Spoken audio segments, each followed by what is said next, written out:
Now, today's Mail on Sunday reports that NATO chiefs fear that Britain's military forces are so overstretched that they're not fit to be on the front line of the defence against Russia. This according to sources.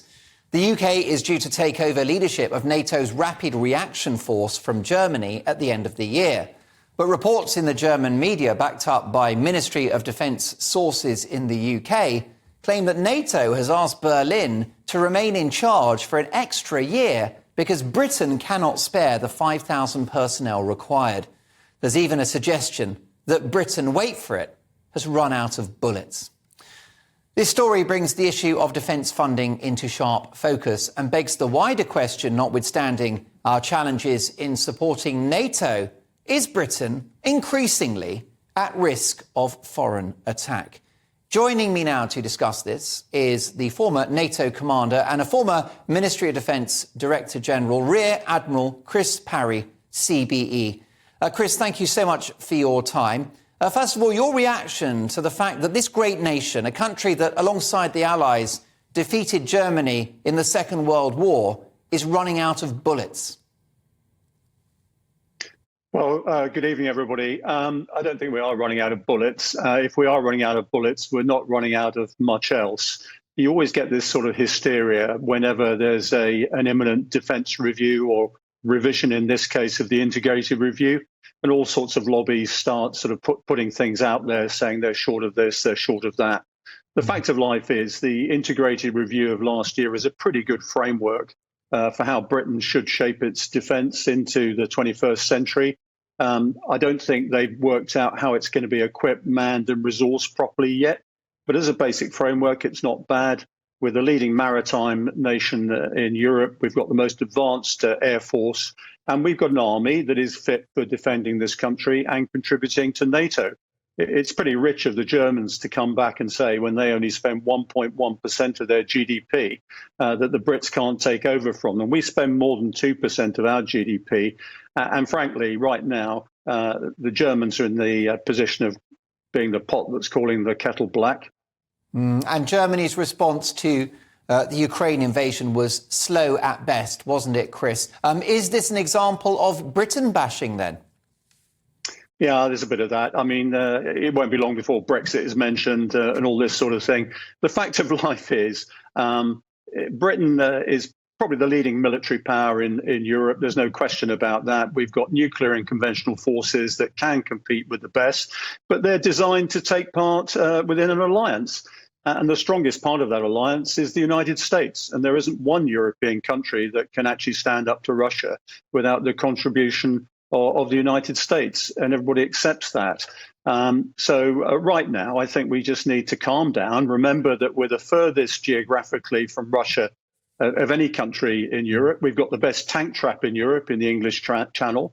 And we need to leave the Panzer stuff, which everybody's crowing about at the moment, to those that need it the most and can afford it the most as well.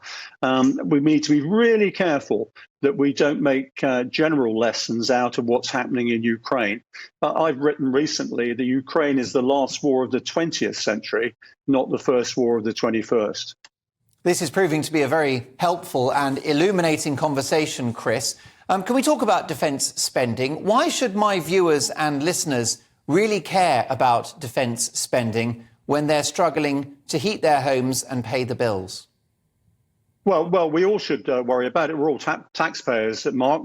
I am as well. The fact of life is, if you don't make the right decisions about defence and security, you don't get to make those decisions about all the other things like heating. Just ask most of the people in Ukraine about their heating at the moment. The Russians have devastated it with their missiles and other attack systems. And, you know, a third of the population right now is shivering.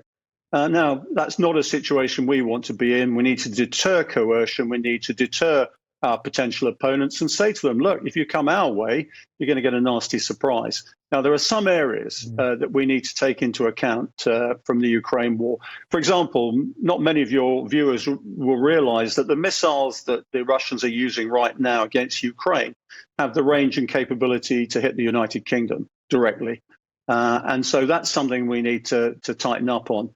There are a number of other things to do with unmanned and drone warfare that we need to accelerate our procurement plans for. And I know across all three services that is happening.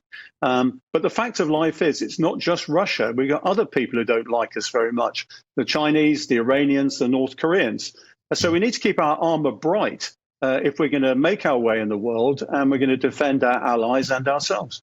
I don't wish, Chris, to add to the hysteria. I like your calm and measured tone, which is why I've got no doubt you were an extraordinary rear admiral. But give it to me straight. What is the worst case scenario for Britain if we neglect defence spending?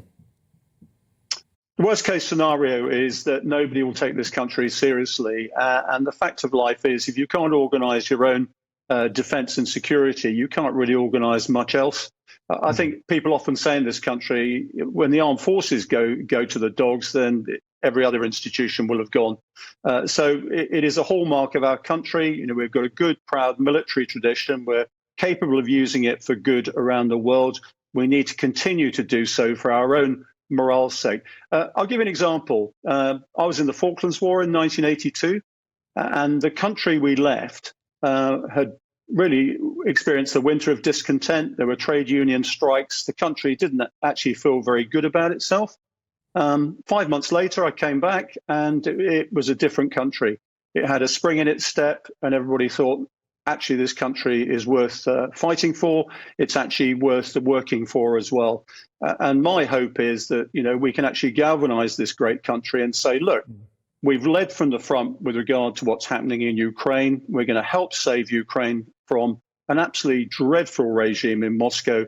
And because of that, and I think you remember, Mark, the younger Pitt said, you know, we hope during the Napoleonic Wars that Britain will save itself by its exertions and Europe by its example. And I think that's a very good motto for today, to tell you the truth. A great motto indeed, and I salute you and your colleagues for your work in the Falklands. Very briefly, if you can, we've got to get to the news. What is your appraisal of the war in Ukraine? Is this going to be the forever war, as was described to me by the historian Martin Whittock? Well, the way I see it going at the moment, and I've been looking at some of the indicators at the moment, is we're about to see a major Russian push, possibly on more than one front. I think you're going to have the major push in the southeast, in the Donetsk and Luhansk region. There may be a thrust against Odessa and against Kiev from Belarus. I think once the Russians have had that push, and hopefully it's failed, I think they'll try and settle on the lands that they've already taken. They'll consolidate their position there. And I think you'll settle down in what we call a frozen conflict. And it'll be a bit like North Korea, South Korea were at the end of the Korean War. And you'll have stuff going on across the front lines sporadically, I think. What Russia will try and do is wear down the West and get us to think that it's all over. And they'll keep prodding away, I suspect. I don't think Putin's long for this world. I think everybody agrees he's either got Parkinson's or cancer. I think there's going to be a power struggle in the Kremlin at some stage. But don't think it's going to get any better in the Kremlin. They're all like it. Blimey, what a comprehensive and illuminating answer. Chris, a privilege to have you on the show.